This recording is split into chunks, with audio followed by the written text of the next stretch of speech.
A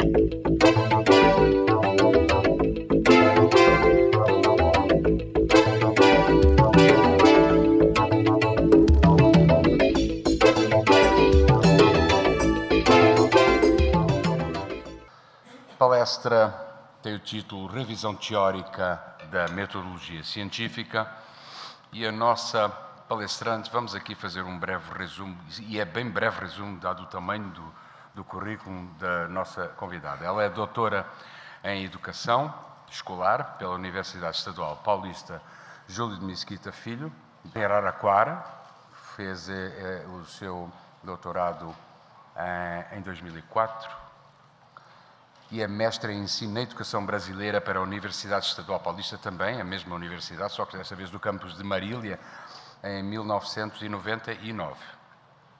É especialista em Educação Permanente em Saúde em Movimento pela Universidade Federal do Rio Grande do Sul e Ministério da Saúde. Graduada em Pedagogia Plena, com habilitações em Administração Escolar, Orientação Educacional, Supervisão Escolar e Magistério de Disciplinas do segundo grau pela Faculdade de Filosofia, Ciências e Letras de Moema, em 1974, que é a atual Universidade de Anhanguera, e também pela Universidade de Ibirapuera, em 1978.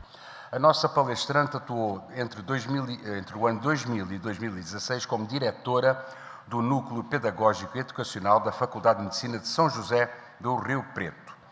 Também atuou como professora nos cursos de pós-graduação Lato Sensu do Centro Universitário do SENAC, em São José do Rio Preto, nomeadamente nas disciplinas de Metodologia da Pesquisa e do Trabalho Científico e Didática.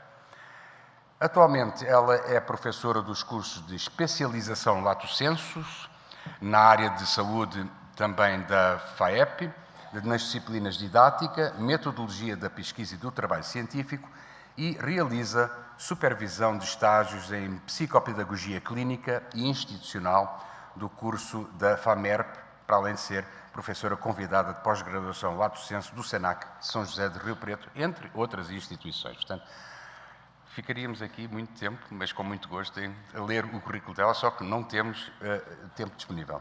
Meus amigos, vamos receber com o nosso aplauso a professora doutora Elizabeth Abelama Sena Somera.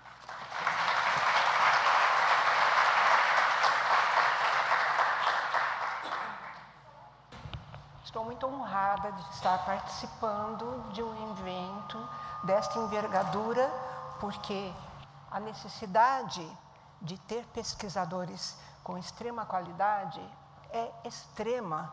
O Brasil merece ter pesquisadores que sabem trabalhar com rigor científico. E a iniciativa que o Instituto de Física desenvolveu é maravilhosa. Eu estou muito grata pelo convite e quero estar compartilhando com vocês uma revisão teórica da metodologia científica que, na verdade, trata-se de uma matéria que, na graduação, as pessoas recebem quase que um ano letivo inteiro, toda semana. Uma matéria densa, né? E a gente está tomando, assim, a coragem de, em uma hora, estar fazendo uma revisão sobre o cerne do que a teoria diz sobre a metodologia científica. Então, os objetivos desta aula, tá, é confirmar, porque muitos de vocês já sabem, ou gerar conhecimentos teóricos da metodologia científica, porque a gente pretende favorecer pesquisas de alto nível e com o devido rigor científico. Mas, na verdade, nós sabemos que metodologia científica raramente é bem aceita pelos alunos. Normalmente, quando eles chegam para mim, professora Beth, professora do quê? Eu falo, metodologia científica. Eles falam, ah, sei. Né? E fazem assim, ó, cruzinha para mim, tá? Porque lembram do que foi a tortura na graduação, né? E a gente precisa encontrar uma outra forma de abordagem para que a metodologia seja valorizada, porque ela é ferramenta para elaborar pesquisas de forma correta, né? Apesar de cercear a liberdade dos alunos. tá? É muita regra, é muita limitação, mas é importante, tá? Porque nós desejamos trabalhos com alto rigor científico para publicações nacionais e internacionais. O Brasil precisa urgentemente disso, né? Então, vamos primeiro falar do espírito científico que precisa ser desenvolvido em todos nós na academia, né? Vamos falar qual a relação desse espírito científico com a figura do pesquisador. Ou seja, todo orientador quer perceber nos seus alunos, tá, se ele está desenvolvendo o pensamento crítico e reflexivo, se ele está ficando com mais autonomia, tirando aquela dependência do orientador de quais os passos que devem ser seguidos. A gente fica encantado com o orientando que já está começando a ter mais autonomia e está, após as leituras, mostrando um pensamento crítico, reflexivo mais aprofundado. Outra coisa, desenvolve um senso crítico e uma imparcialidade, porque em pesquisa não pode existir subjetividade, né? O caráter firme e o temperamento contrário à fantasia, porque todo pesquisador tem que ter pé no chão. O caráter firme é porque tem que ter um compromisso responsável com aquilo que ele pesquisa, fazer uma varredura do que os teóricos colocam. Ainda não é chance dele colocar sua opinião pessoal enquanto tem teórico local, nacional e internacional abordando aquele tema, né? E todas as informações que ele obtém precisam ser comprovadas e não somente ditas, tá? Isso é muito sério, por isso que nós temos que ter gente com um ótimo caráter, que não escorrega, que não burla, né? Porque senão não dá para acreditar no trabalho que vai ser feito. Então, a teoria diz o seguinte para a gente, que todo pesquisador precisa buscar qualidades, tá, inerentes à sua função de pesquisar. E isso tem que ser feito durante a formação, principalmente quando está na academia. E o que seria isso? Primeiro, ele tem que buscar estar sempre atualizado, não só na sua área de especialidade, mas hoje é exigência que ele tenha conhecimentos interdisciplinares. Muito importante para poder ter um tempero bom e mostrar um viés de atualidade perfeita. Ele precisa realmente ter integridade, porque senão a gente percebe uma tendência a uma pirataria intelectual muito desagradável. Ainda tem quem faça plágio, né? Então, a pessoa tem que ser realmente muito íntegra. Tem que ter humildade e abertura, porque ele está à mercê dos conhecimentos do seu orientador. Se ele não for humilde, ter aceitação às tarefas normalmente enormes que o orientador passa, tá, não vai dar certo, tá? Precisa ter consciência crítica, sabendo separar o essencial do supérfluo. Tem que ter senso de relevância e objetividade, porque de repente a gente pega aí projetos que enrolam, né? E a pessoa precisa estar preparada para saber fazer essa separação, de ir no cerne do recado do tema que está sendo pesquisado, né? Precisa ter muito rigor conceitual e racionalidade. Precisa se afastar completamente de posições subjetivas e mal fundamentadas que estejam envolvidas com conhecimento vulgar, tá? E para mostrar o quanto se empenhou, o quanto está especializado na área, sua escrita tem que ter uma precisão terminológica para comunicar a sua ciência. Então, são qualidades que a teoria coloca e que a gente não nasce com isso. A gente desenvolve isso, tá? Então, vamos falar dos tipos de conhecimentos que existem. Primeiro, o filosófico, tá? Que explica as causas de origem e da profundidade das coisas. Então, hoje a gente tem questões que fustigam, tipo assim, a alma tem vida na fecundação ou com 4 semanas de desenvolvimento embrionário? É uma discussão enorme, envolve várias vertentes, às vezes nem chegam em conclusões que não sejam muito conflitantes. Enfim, é o conhecimento filosófico.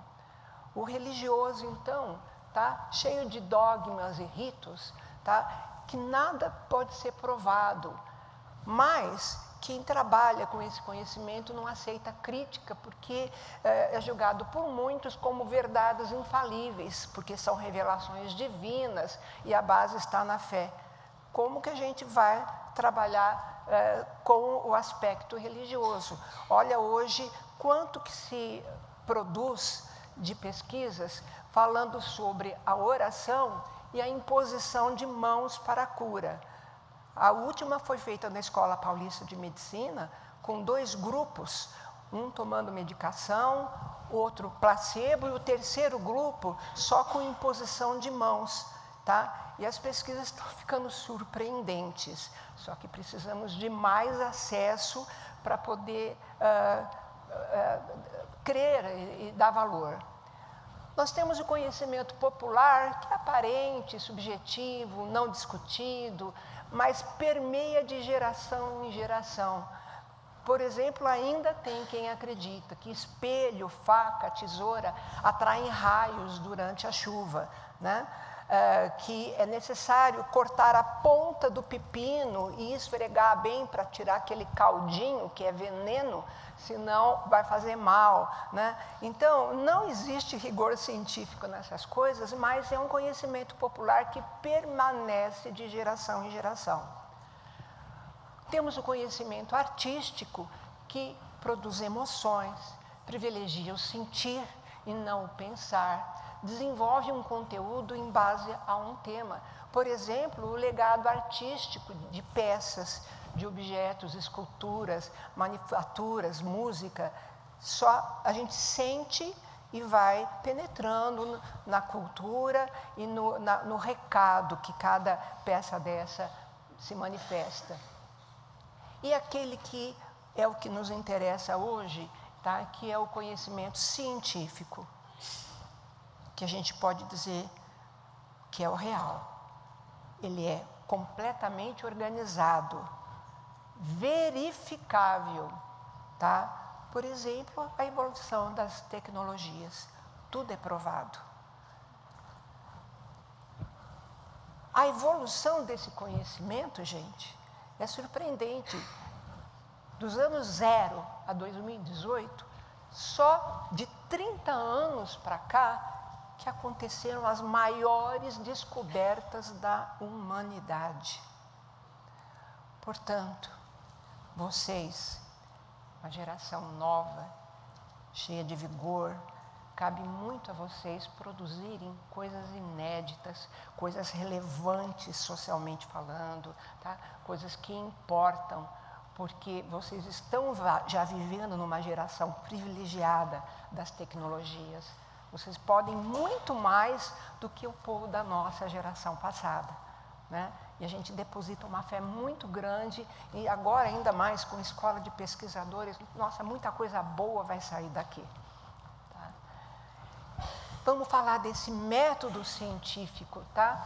Qual foi a origem? Desde antes de Cristo, tá? Mas com a filosofia e a astronomia já foi desenvolvendo. Só que demorou chegar no século XVI e XVII para acontecer a primeira revolução científica, tá? Que decorreu num desenvolvimento de método científico.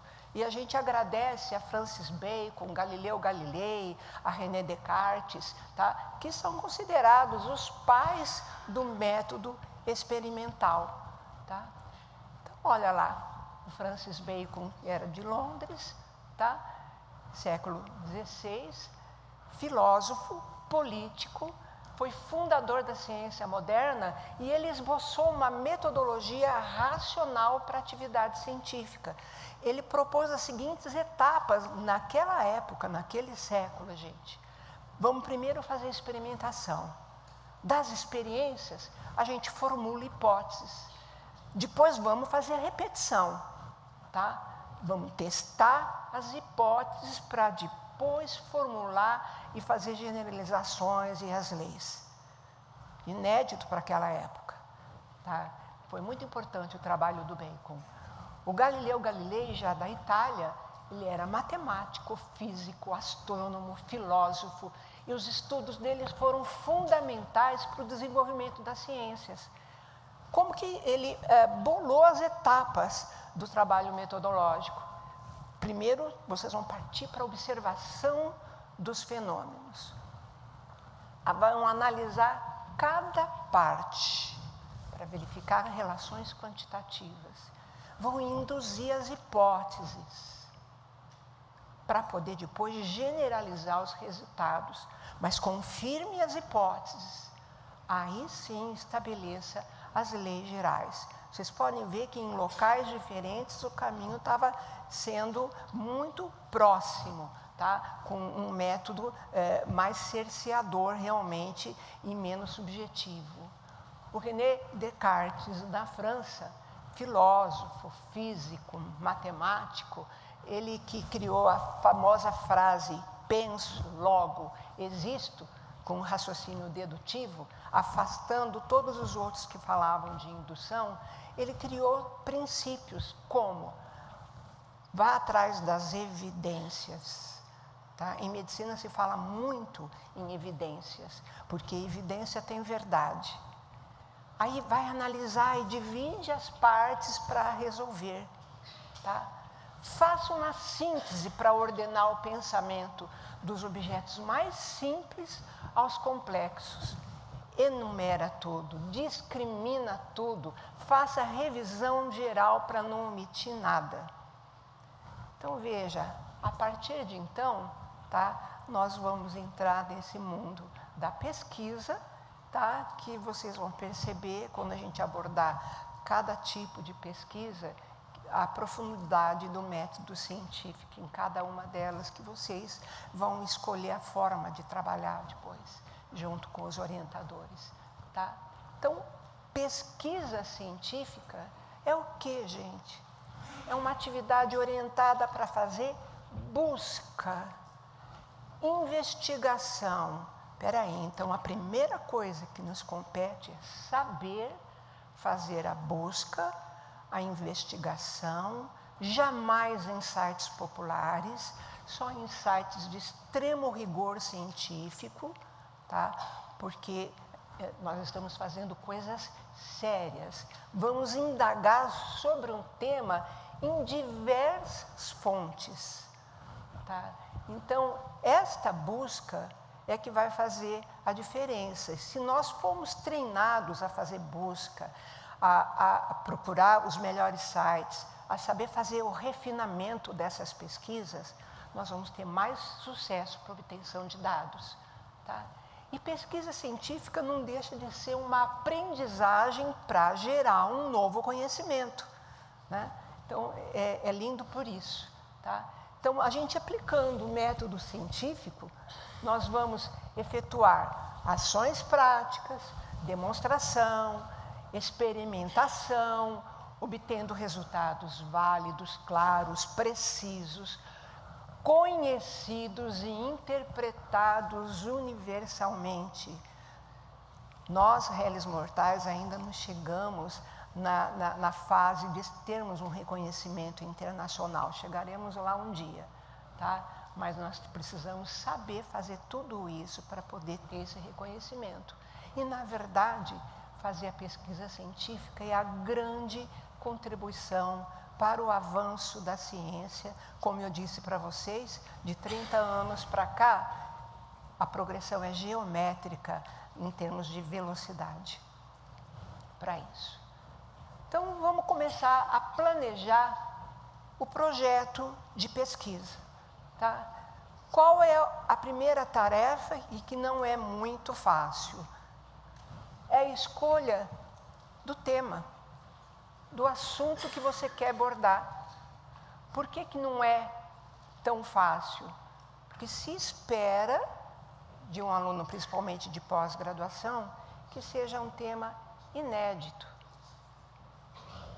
que ele tenha uma relevância social, né?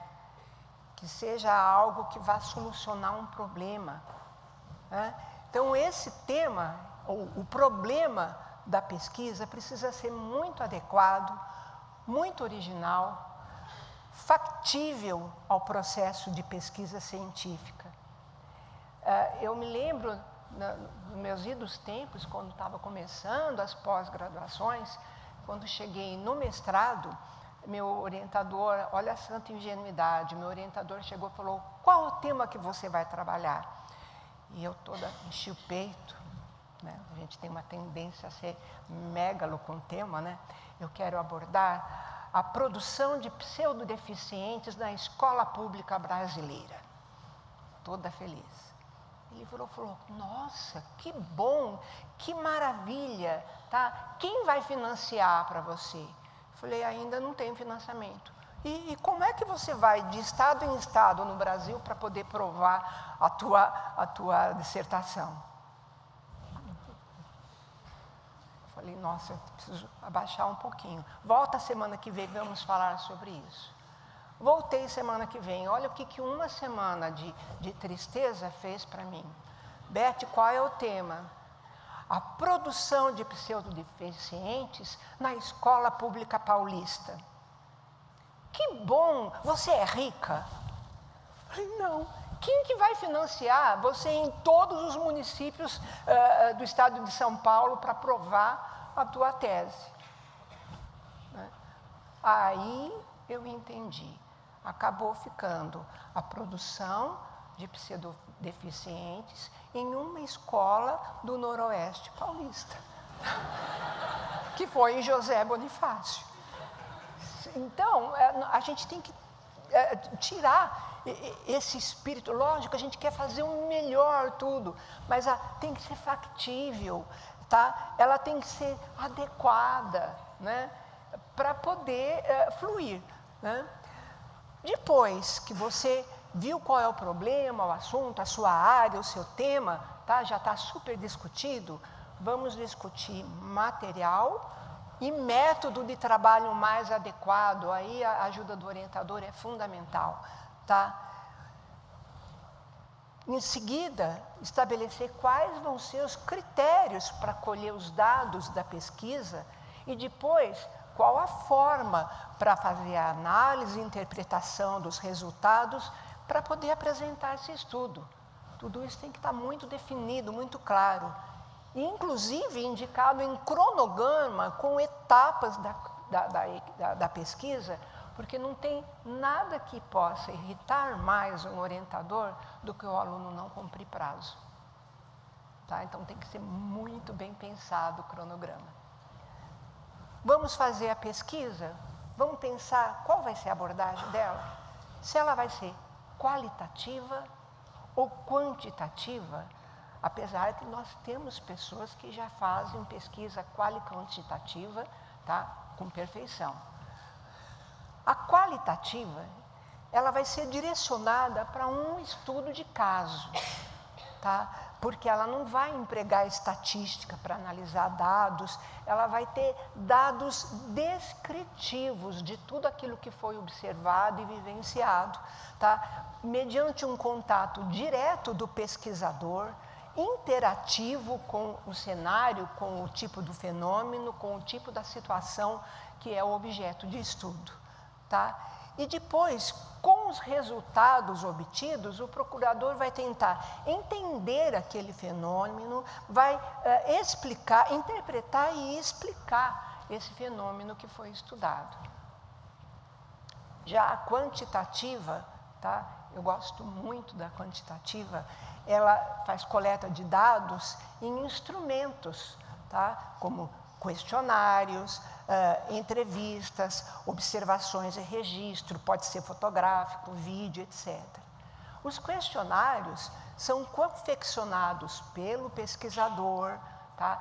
Sempre buscando uma referência em questionários previamente aprovados, né? E que estão disponíveis em vários sites, ou fazendo adaptações se for preciso. Tá? Não basta criar um questionário, precisa ver se já existe um questionário de referência para fazer as adaptações. Tá? Mas um questionário que tenha linguagem simples e direta para poder ser compreendido muito bem e preenchido pelos informantes, que são os participantes da equipe. E todo questionário criado precisa passar por uma etapa do pré-teste.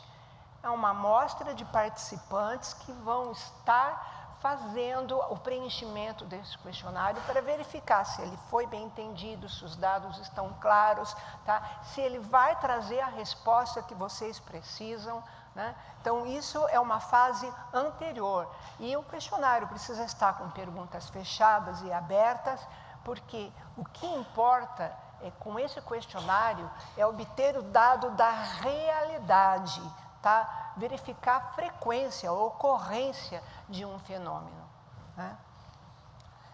Agora, para pesquisa, até para a escrita de artigos, a gente tem que definir material e métodos, tá? É impossível a gente não trabalhar com isso, tá? Porque são detalhes da pesquisa, é a forma para se obter mérito científico e dos seus manuscritos não serem rejeitados. Se você não preencher com perfeição materiais e métodos, possivelmente não será aceito. Eu também trabalho, sou membro de comitê de ética humana. Muitos projetos são rejeitados porque a escrita de material e método está inadequada ou está completamente fora do foco da metodologia científica. E a gente imagina que seja frustrante para quem enviou o projeto. Então, no item materiais, o que vocês vão descrever com uma redação perfeita, com uma terminologia perfeita, tá? As especificações técnicas exatas da pesquisa. Os tipos, quantidades, fontes, equipamentos, aparelhagem, instrumentos sujeitos ou os grupos da pesquisa, os animais experimentais ou plantas ou micro-organismos pelo gênero, espécie e linhagem, etc. E se tiver a participação de humano, não esquecer de indicar qual foi o critério de seleção, se houve documento de consentimento para participar desta pesquisa, porque todo o comitê de ética vai estar exigindo isso e é exigência de muitas revistas para fazer a publicação, colocar o número do protocolo do projeto que entrou nesse comitê de ética porque fez abordagem com humanos. Tá? Vai ser muito interessante vocês também colocarem com clareza qual que é a população que vocês vão pesquisar, tá?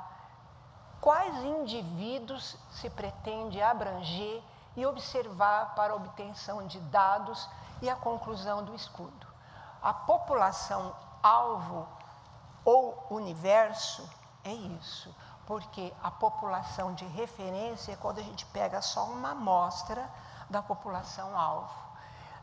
Nós usamos muito na Faculdade de Medicina o termo casuística, porque ali a gente escreve quais são os critérios que foram utilizados para definir o grupo foco do estudo. A gente escreve assim, minuciosamente quem é participante desse grupo foco, tá? Quem está incluído nesse grupo foco, quem vai estar excluído desse grupo foco, tá? E vamos fazer assim, minúcias do grupo social escolhido. Por exemplo, gestantes, adolescentes, que deram entrada no ambulatório da faculdade e que têm hipertensão. Então, não é qualquer gestante, não é qualquer idade, não é qualquer doença. Então, isso nós colocamos na casuística, tá? Então, quando a gente vai estudar as características do todo, observando apenas a parte, é a separação entre população e amostra, tá? Então, como eu disse, população é o universo, tá? Que a gente chama de parâmetro, e a amostra é a estimativa do parâmetro. Em medicina também se usa muito indicar qual é o coorte.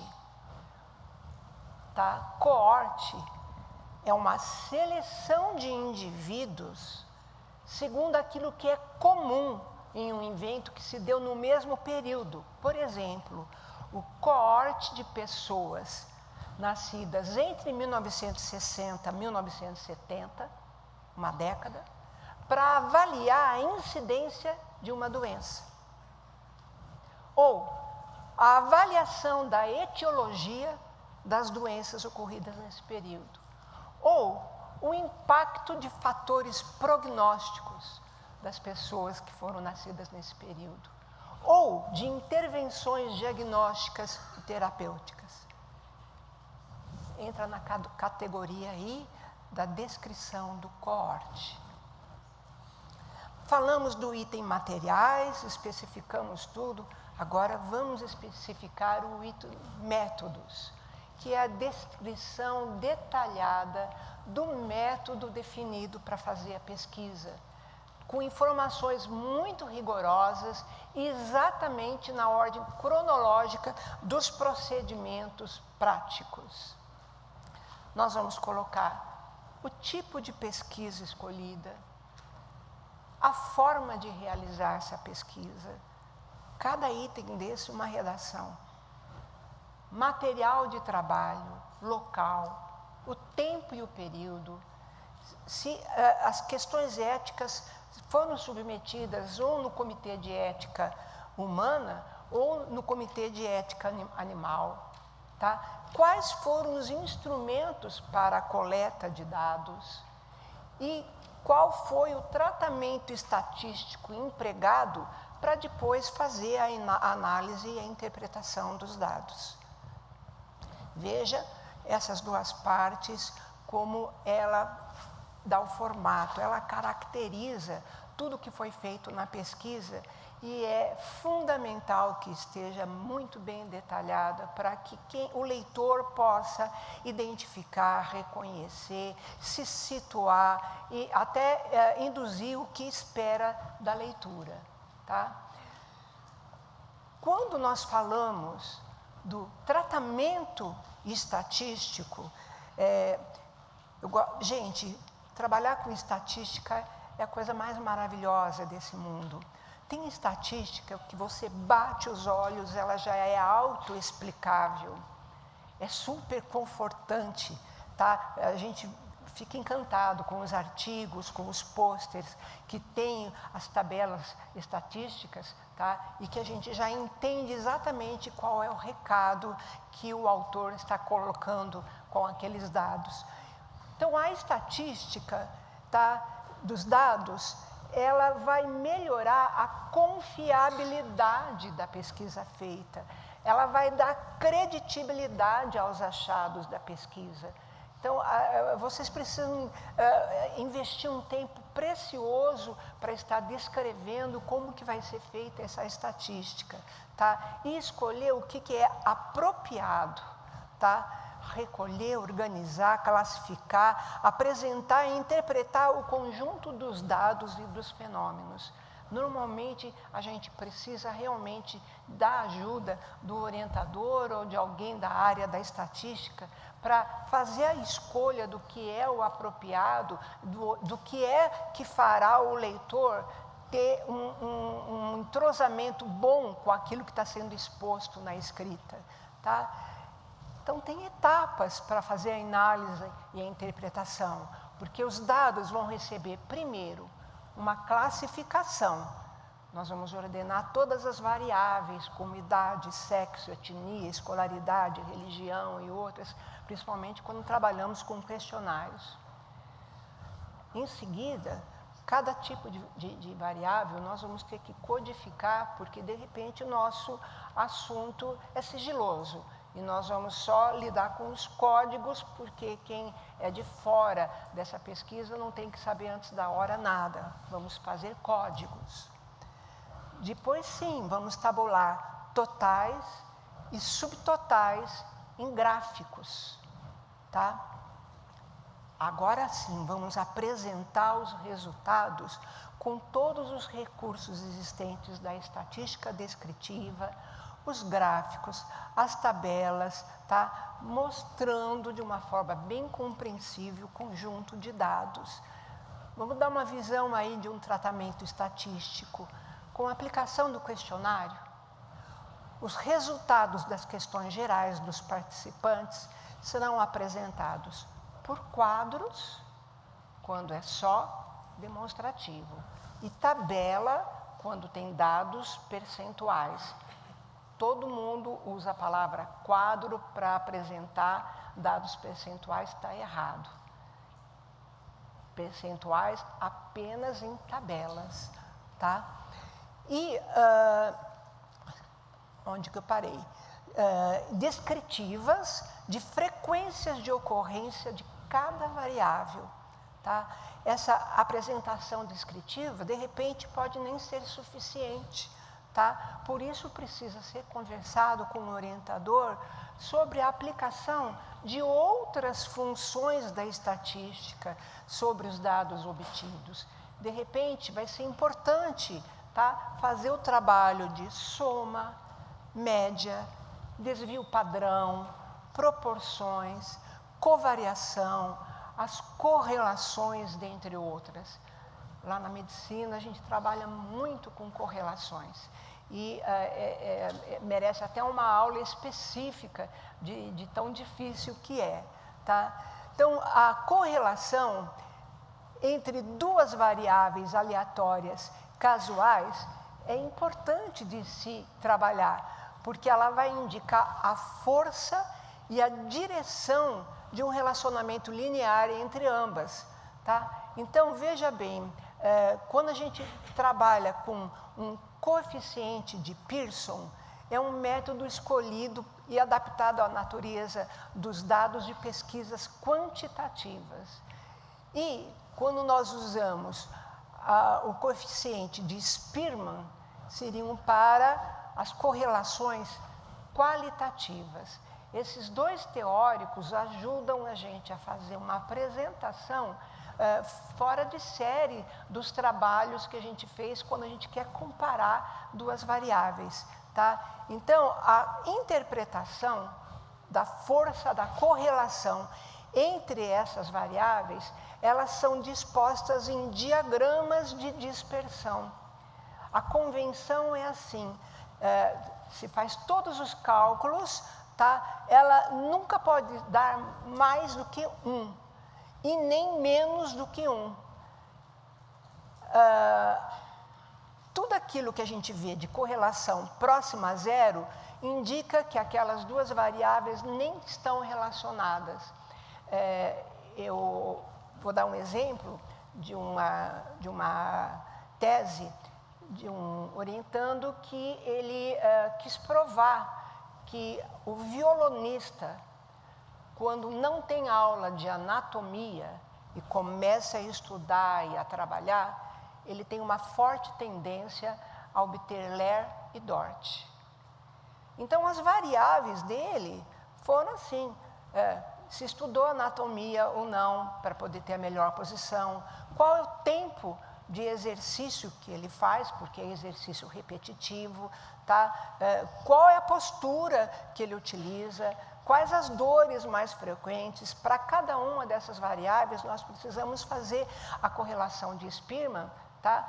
Que foi fantástico, porque deixou muito claro que sim, a falta de anatomia, o tempo gasto para poder fazer a exercitação, encaminha para o profissional Tesler, Doherty, sim, mas das outras variáveis, não. Tá? Então, isso é só com os temas, na prática, para a gente estar orientando vocês. Chegamos na fase da análise e interpretação dos dados.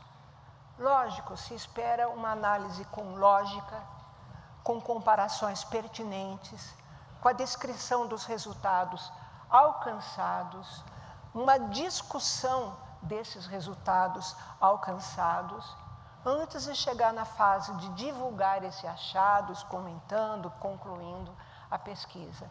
Então, a discussão também precisa ter bastante lógica, bastante coerência, que não é algo tão fácil para a escrita, mas muito importante, porque aí entra a parte subjetiva, mas sempre comparado com tudo aquilo que foi pesquisado cientificamente. Agora vamos à informação, que eu acho que é importante para quem está na fase de escolha do formato desta pesquisa, né? O que vai ser interessante para vocês estarem fazendo. Vamos começar a abordar sobre a pesquisa experimental, que também é chamada de pesquisa empírica. Esse tipo de pesquisa, ela possibilita um conhecimento com um único experimento ou simulação, normalmente feita num laboratório pelo próprio pesquisador, e ele faz o controle de causas e efeitos, porque assim vai eliminando qualquer tipo de equívoco ou ambiguidade.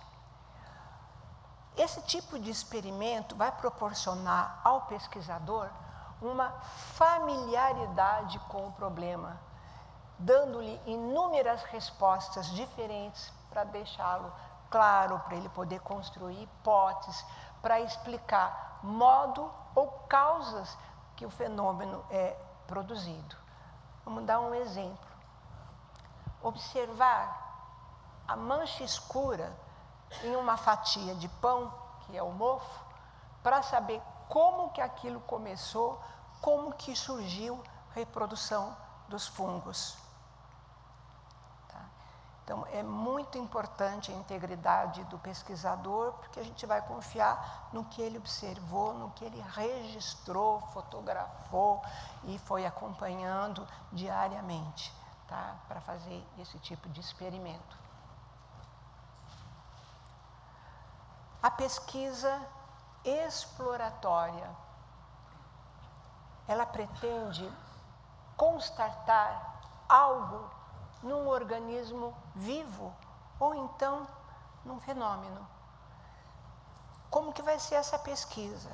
Uma descrição dos fatos, não tem a menor inferência ou análise do pesquisador, a função dele é apenas registrar as impressões e as avaliações. Olha o exemplo, saber como os peixes respiram. Descreve tudo aquilo que foi observado e pronto. Estou percebendo que vocês estão escrevendo, parece que eles vão disponibilizar a aula no site. Tá? Vamos partir para o tipo de pesquisa teórica, ao meu ver, a mais difícil. Tá?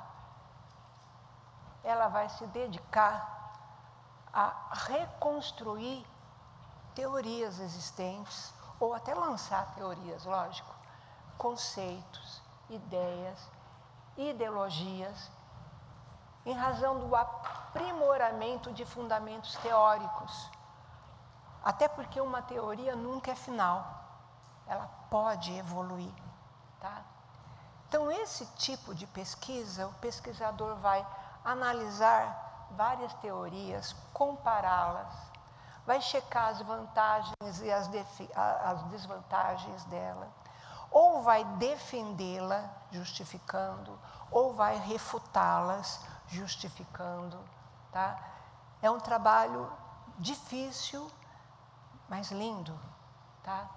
Vamos dar um exemplo aqui, ou vários exemplos.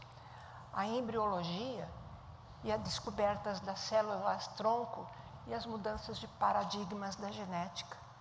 Mudou tudo, gente. Descobriu célula-tronco, mudou tudo, todas as teorias. O pessoal lá na medicina enlouqueceu, né? Então, precisou de muita pesquisa e ainda precisa para estar avançando. Outra que eu estou acompanhando no curso de pós de farmácia, a indústria farmacêutica e a sua evolução com a aplicação da nanotecnologia. Tá? É fantástico o que a gente está vendo lá no curso de farmácia, né? Então, tudo isso carece da construção de teorias ou de atualização de teorias existentes ou lançamento. Vamos falar do tipo de pesquisa de campo, tá? É quando o pesquisador vai observar fatos ou fenômenos exatamente como eles ocorrem na realidade. Tá? Ele vai até aquele local, ele vai coletar os dados referentes aos mesmos, ele vai fazer análise e interpretação desses dados, tá?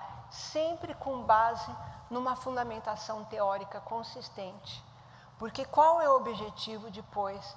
Ele compreender muito bem e ele explicar detalhadamente o problema pesquisado, né?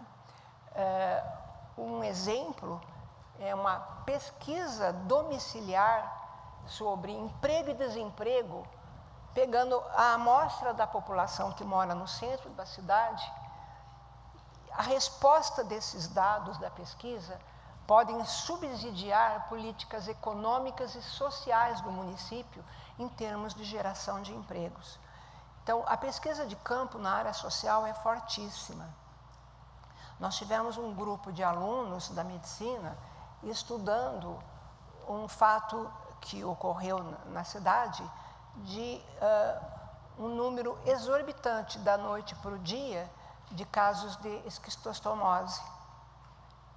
Então, eles foram para a região, munidos de máquina fotográfica, filmadora, de vários tipos de instrumento, de vários tipos de questionário, foram naquele bairro de casa em casa, fazendo as perguntas, tiraram fotos, filmaram, tá? Viram a condição de estado de saúde das pessoas afetadas, foram mais de 200 casos, viram um tipo de uma mini represinha, né?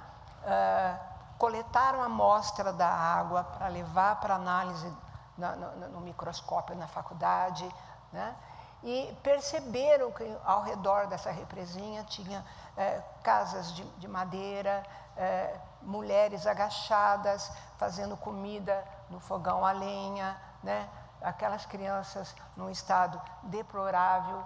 Quando eles trouxeram esses dados, foi fora de comum aquilo que eles acharam, que a faculdade documentou e encaminhou para a prefeitura municipal pedindo intervenção no local, tá? Porque o local, aquela represinha, aquela falta de higiene, de saneamento que havia gerado um problema dessa ordem, tá? Então, é muito relevante uma pesquisa de campo, eu gosto muito também.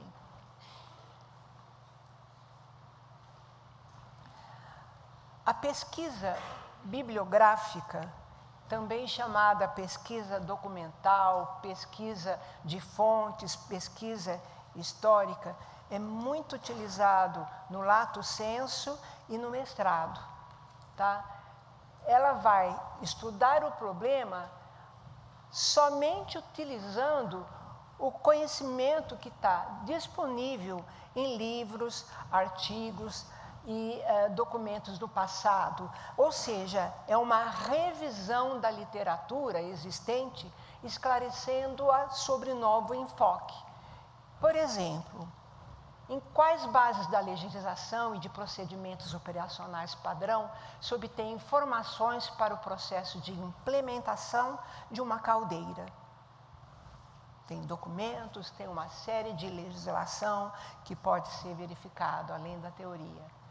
Como abastecer uma cidade com energia eólica? É a busca do que já existe, tá? Dando uma versão renovada. A revisão de boas práticas para o gerenciamento de pessoas na área da construção civil. Ou pensamentos teóricos para a estruturação de projetos empresariais com utilização tecnológica das redes sociais. Só tema bom da gente conhecer, tá?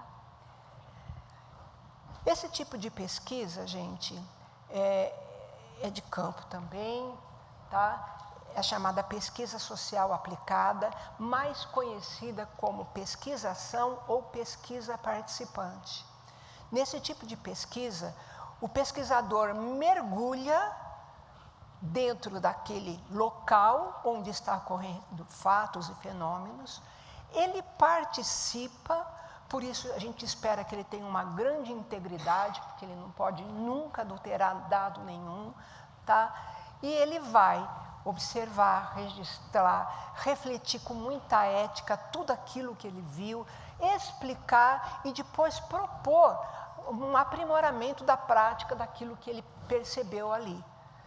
Por exemplo, saber quais os hábitos alimentares de uma comunidade específica, explicando qual é a incidência da desnutrição e depois propor problemas para criar essas soluções, tá? Essa é uma pesquisa que há pouco tempo está sendo autorizada a participar, justamente pela questão da integridade, pela questão do orientador não conseguir estar ali para verificar se o que está acontecendo é de fato a verdade, mas daí saem pesquisas maravilhosas. Muito bem, terminado o tipo de pesquisa, vocês fazendo tudo aquilo, vocês vão divulgar os resultados, que pode ser em relatório, artigo, paper, livro, monografia, dissertação, tese, pôster, palestras, as aulas, conferências e encontros científicos, ou divulgar em mídia eletrônica, tá? Porque isso é ciência, isso realmente é contribuição. Eu me baseei em 2 obras clássicas, mais antigas, e 3 obras que refletem todo o trabalho desta minha aula, e a gente fez assim uma corrida para em 1 hora conseguir colocar para vocês o cerne de uma matéria que leva 1 ano com uma aula semanal na graduação. Então eu quero agradecer a atenção de vocês, espero ter contribuído de alguma maneira. Não entendi o recado. Voltar o slide, mas eu tenho a impressão que a equipe organizadora vai disponibilizar a aula no site. Ó, estão confirmando, não se preocupe, tá? Muito obrigada, gente. Obrigada.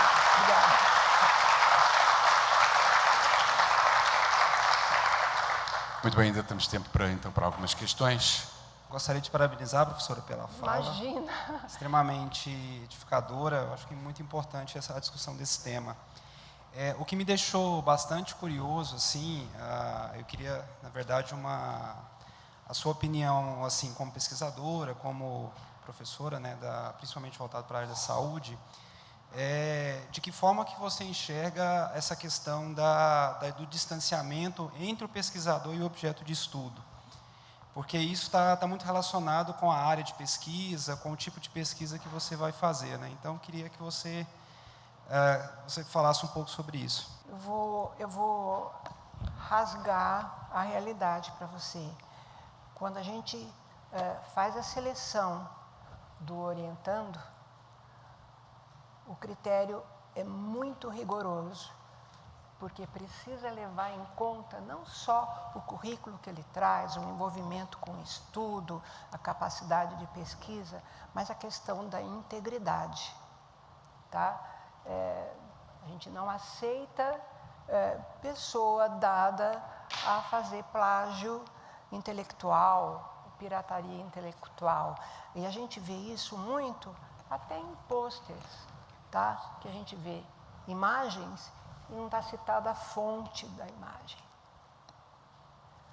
Ou é pirataria consciente, ou nunca foi informado que não se coloque imagem nenhuma sem a fonte. Tá? Então, a gente vai testando o aluno para verificar todas aquelas qualidades no começo, até poder liberar e deixá-lo mais autônomo tudo.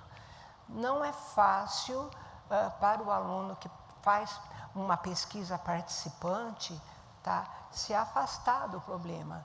Existem alunos que vêm muito revoltados, contando que estão percebendo que está acontecendo uma mazela por falta da administração do local, que não enxerga, que não tem política para aquilo, e gera muita revolta. Mas é exatamente isso que a gente quer que coloque, tá? Que ele faça a expressão da realidade do que ele viu, tá? Porque enquanto não acaba a pesquisa, ele vai tendo todos esses sentimentos explosivos dentro de si, porque percebe uma solução que ninguém ali no meio percebeu, percebe que a coisa pode funcionar e não está funcionando por má vontade, por impedimentos financeiros e de outras ordens. Tá?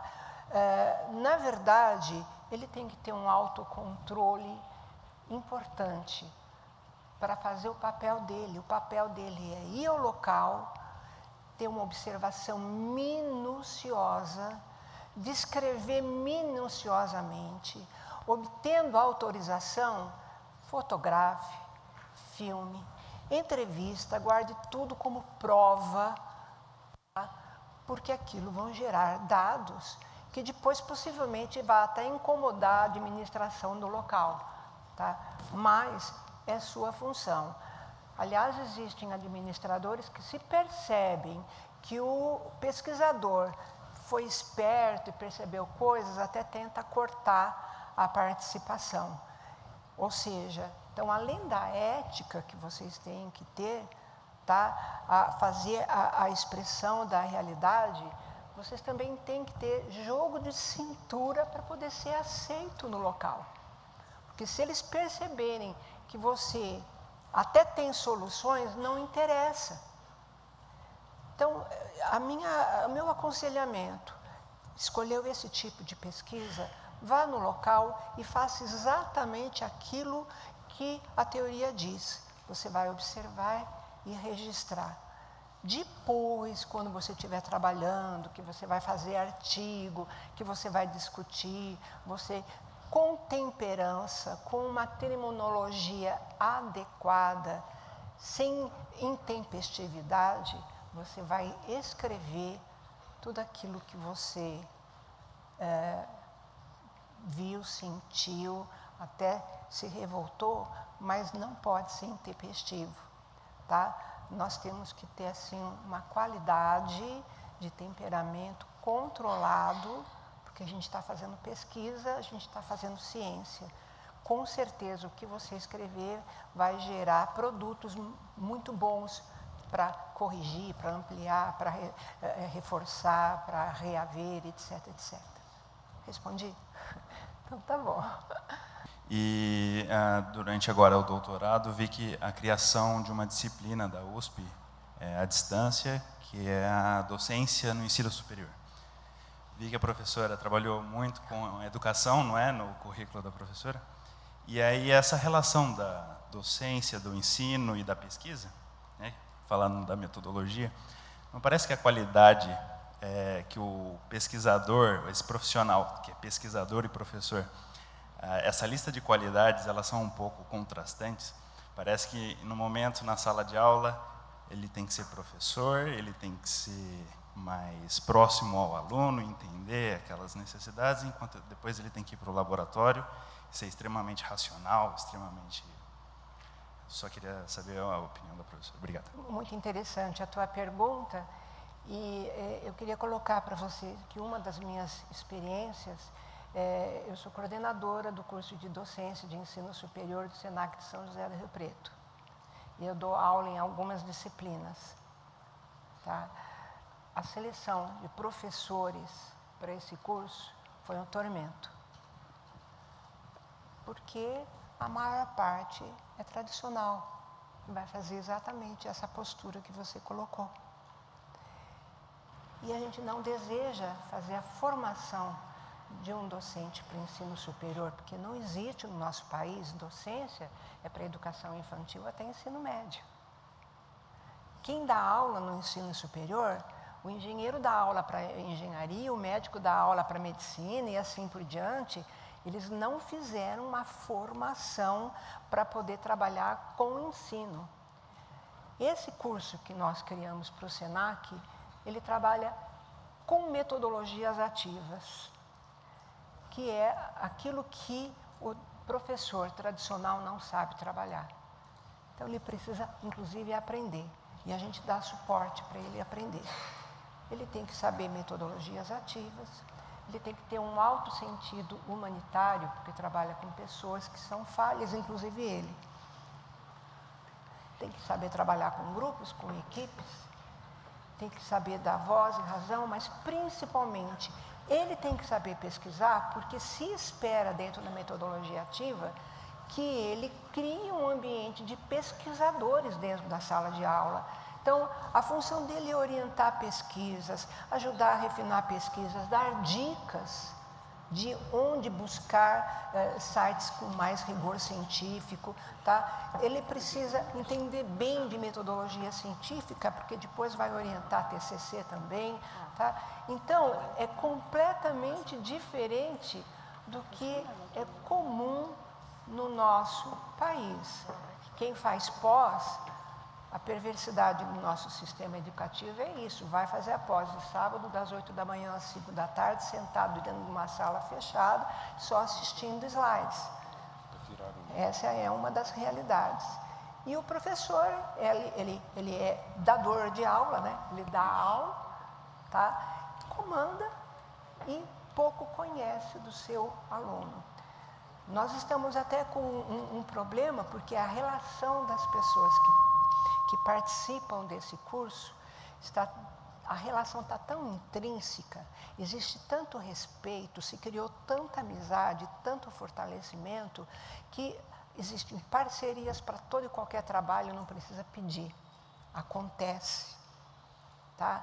Porque houve mudança de postura, se quebrou o paradigma da aula tradicional, e isso não é para qualquer iniciativa. Na minha própria cidade existem outros cursos, não chama docência do ensino superior, se chama didática do ensino superior, é algo parecido. Mas, me desculpe eu sou muito crítica, é ridículo, porque forma exatamente aquele professor para gerações passadas e não para gerações futuras. Eu não imagino um professor formado desse jeito, trabalhando com a geração Y, Z e principalmente com a geração alfa agora. Tá? Então, o que passou, nós já aguentamos, eu sou fruto daquela geração, eu precisei me transformar, me habilitar para poder coordenar um curso que exigia de mim conhecimentos que eu não obtive com facilidade. Tá? Mas eu tenho que pensar nessa moçada que está aí, o que eu vou contribuir, tá? Porque eles são muito inteligentes, aliás, eles são mais, tá comprovado em psicologia, antropologia, que essa geração Z e alfa, eles são mais inteligentes do que nós, porque tiveram muita estimulação cerebral, muita tecnologia, tá? Então, eu, enquanto professora, tenho que estar preparada para uma cabeça que não é da minha geração. Eu vivo pedindo desculpa de alguma coisa, eu vivo pedindo para eles sentarem e me explicarem, né? Só que a aula tem um movimento, um dinamismo, que acaba às 10h20 da noite, eu tenho que falar, acabou, gente, vamos, ninguém quer ir embora. Então, nós conseguimos essa mágica. Não sei se a outra turma será desse jeito, mas essa experiência, com metodologias ativas e com a minha experiência de metodologia científica de mais de 20 anos, eu não afastei, as duas foram sendo vivenciadas ao longo do curso, porque normalmente TCC é no final. Desde o primeiro mês do começo de um curso de 2 anos, a gente trabalha com TCC, com metodologia científica e com metodologia de ensino.